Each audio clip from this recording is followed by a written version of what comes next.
Alright, what is going on, guys? Delta, welcome back to another episode of my Elite Weapons of Grandmaster Prestige in Call of Duty Advanced Warfare. And right now we're going to be taking a look at the Master Prestige 9 weapon, the AE4 Gigawatt. Now this has to be one of the most interesting weapons that I've gotten through my road to Grandmaster, man, because it is really crazy. But let's take a look at the stats and my class setup on the screen. We got +1 damage, +2 mobility, down 2 in handling, and down 1 in range, which isn't too bad. This pretty much reminds me of the Bal 27 Obsidian Steed, because that thing has +2 damage and +1 mobility. So when I see that +1 damage and that +2 mobility, it kind of reminds me of like the Obsidian Steed, but like backwards. I call this thing the Obsidian Steed of the AE4s pretty much, because this thing is really good, man. So one thing I really wanted to touch on is that this gun is unlocked by ranking up to Grandmaster Prestige and stuff, or by supply drops and stuff like that.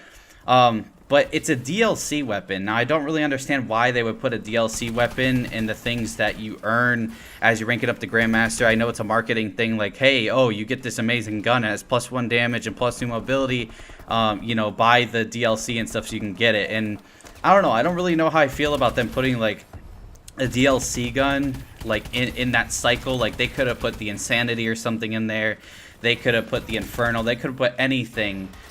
Any other gun besides a DLC gun, which I just think is really weird. But on the positive note, this gun is super powerful, man. I believe I went like 41 and 11 or 41 and 10 in this gameplay. I started off a little bit rough because my teammates weren't helping me out, but then they started to pick up the pace and we brought it back. I'm running the UAV, assault drone, and the missile strike, and I'm running, I believe, the red dot, the stock, and the heat sink. I think heat sink is absolutely mandatory on this gun. Just any AE4 variant in general, just because you can get those extra 10, maybe 15 bullets in, and it just makes a huge difference, man. Now, that +1 damage on this gun, you're definitely going to notice, because if you use the AE4 variant, like the regular one, you use the regular AE4, then you use this variant, you're really going to notice that, holy crap, man, like I'm getting, you know, 1 or 2 hit markers less than I would with the actual regular, you know, AE4, which is really, really cool. And I'd never really used this gun too much. But when I got it, I started using it, I was like, wow, this gun's actually pretty decent. I said, it's damage, it hits hard, you know, it's got some good range on it. Even though it's -1 range, it still did some really good work, which is good. So I'm definitely a big fan of this gun. Now, the only downside to it is that it does have -2 handling and that -1 range, but you're not going to notice that -1 range at all, honestly. I mean, it's not really even a big deal. The -2 handling, you're really not going to notice. I had to get like 10 hipfire kills, I believe, maybe 20 to unlock something else, and it really wasn't that big of a deal.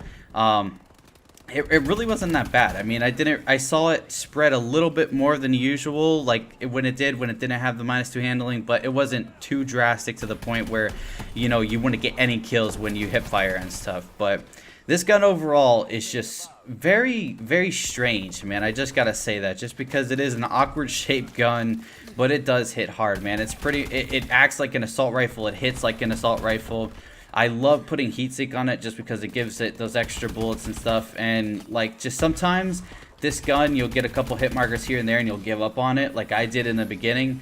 But then you'll start to use it, and then you'll start to really get the hang of it, and you're like, wow, this gun really melts. Like, this is the next, like, assault rifle on my list to use. Like, I pretty much, every time I prestige, I put a class on with the AE4 Gigawatt, and it just goes to work, man. I mean, I feel like it's really good when you're actually, like, when a person is kind of, like, capturing an objective, or, like, this guy right here, you'll see around the corner. It's really good when people are, like, standing still or in their, like, a crouched position. Like, it just melts in maybe, like, 1 to 2 shots, like, sometimes. But it's just crazy. Like, I think right here I go on a crazy spree. Like, sometimes it'll melt and sometimes it won't. But right here, it just played perfect for me. I got, like, a nice Fury kill right there. Super sick, man. This gun sometimes, it's just a complete monster. Sometimes I really do get it confused with the Obsidian Steed. Like, this is the Obsidian Steed's brother, but in an AE4 version. So this gun's really crazy.